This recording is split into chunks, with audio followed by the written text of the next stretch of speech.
David, thank you for your time. Firstly, it seems to be a bit more positive news on the injury front at the moment, with Josh Wright and Kelvin Miller coming back soon. I mean, how big a boost is that for you?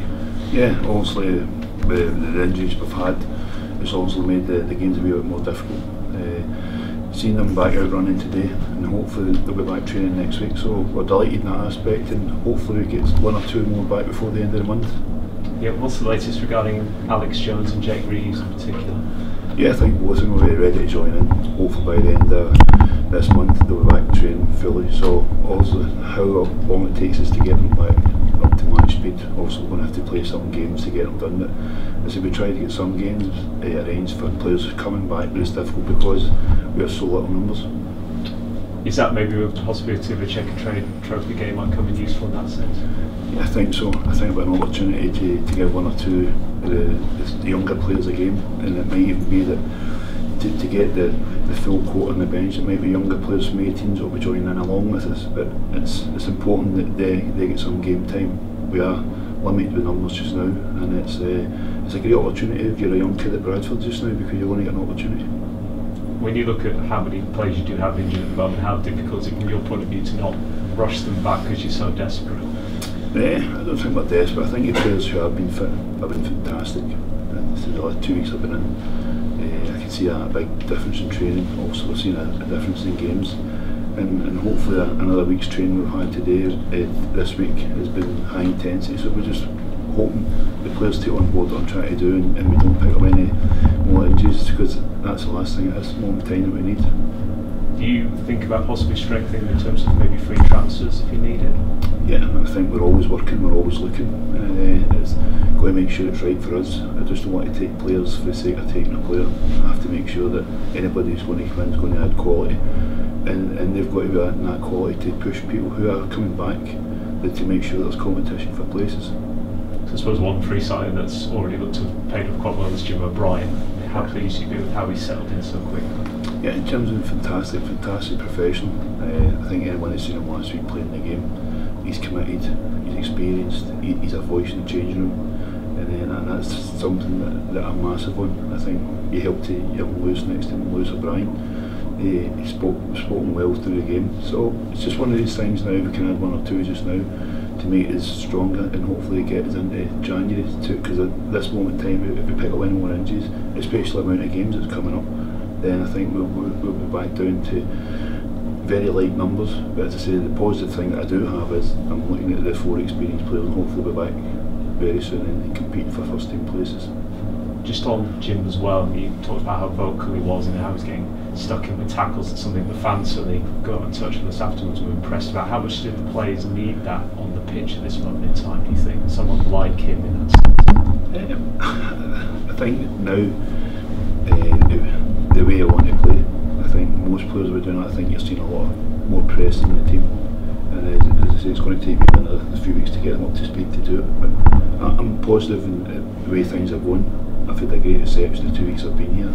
Okay, results haven't went our way, but looking forward, I'm seeing a lot of change. I've seen a lot of different mentalities changing at the club, on the playing side and from the staff side. So we're going in the right direction. As I said, now it's just about maybe picking up a win or even a point just now to make sure we can push forward.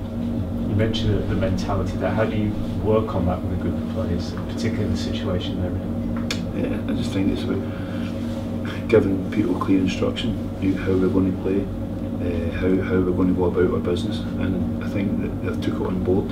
And as I said, over the last 2 games that I've been here, it's maybe just been a couple of mistakes that's cost us points in the end, but I'm looking at the positives, and we should have had 4 points out of 6, we've got nothing.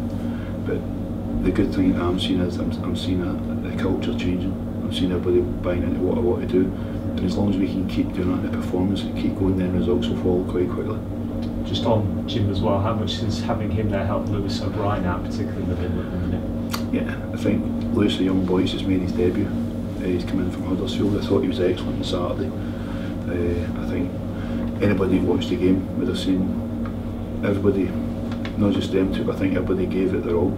And as I say, if we can keep that going and momentum going, that's what we need to get, but we also need to start picking up a point and a win. And I think once we get that, I think we'll be fine. And then hopefully in the next 2-3 weeks, as they make injured players back, then we can continue to push on and hopefully go away from where we are in the league.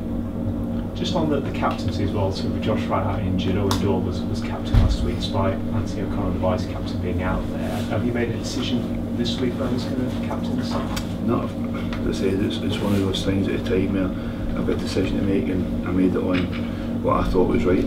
It's nothing to do with Anthony being vice captain or Owen Doyle. It's just it's the decision I made at the time to see who could captain the team, and I say I'll make my mind up tomorrow who I'm going to put in again.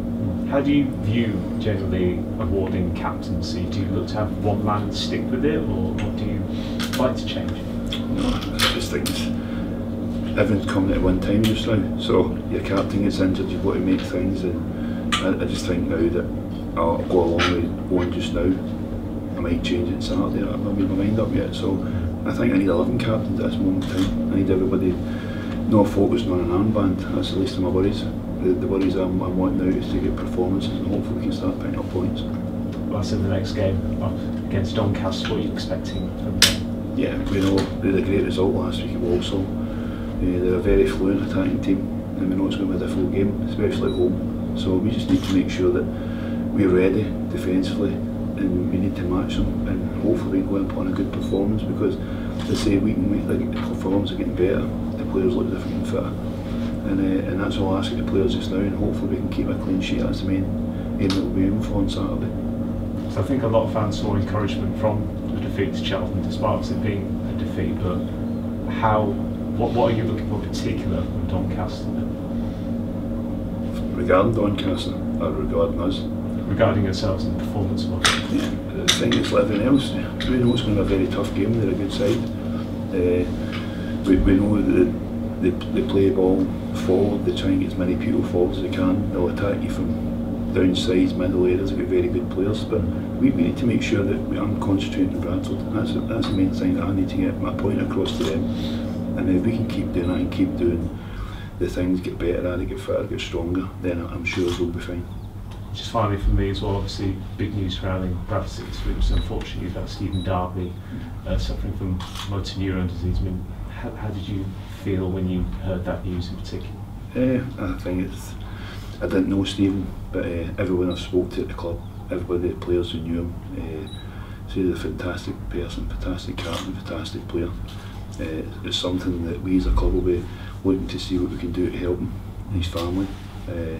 I'm sure at this time Stephen wants to have some privacy, which you can understand, but they say we're more than welcome when he feels he's ready. I'm sure Bolton are the same, that he's more than welcome to come into training, games, anything we can do to help him, then we will as a club. And it's a shame for such a young man to get something like that in his life. So it was a big blow when we all heard it.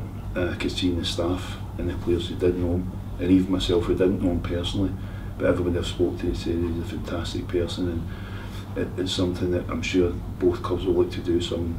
But as I say, we need to give him his privacy just now and let him deal with him when Stephen's ready to speak to us, or whatever we can do to help him, then our door will always open as a club.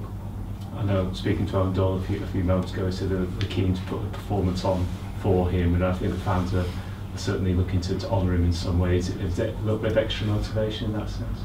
Yeah, I think it will be. I think maybe the boys who know him and the staff who know him will know a lot better, but at this moment in time I think we've got to make sure we concentrate on football. Obviously, hopefully players will give a performance, but as I say, with Stephen, we've got to hopefully as a club make sure that anything we can do to help him. That's the main thing. I think someone that's got that mutant neuron's disease is a difficult disease, and it shouldn't happen to such a young person. So that's, as I say, that's where we are as a club, and we'll give him his privilege just now, and then when he's ready to come and speak to us or whatever, then we can help him in whatever way we can. That's lovely, thank you. No problem, thank you.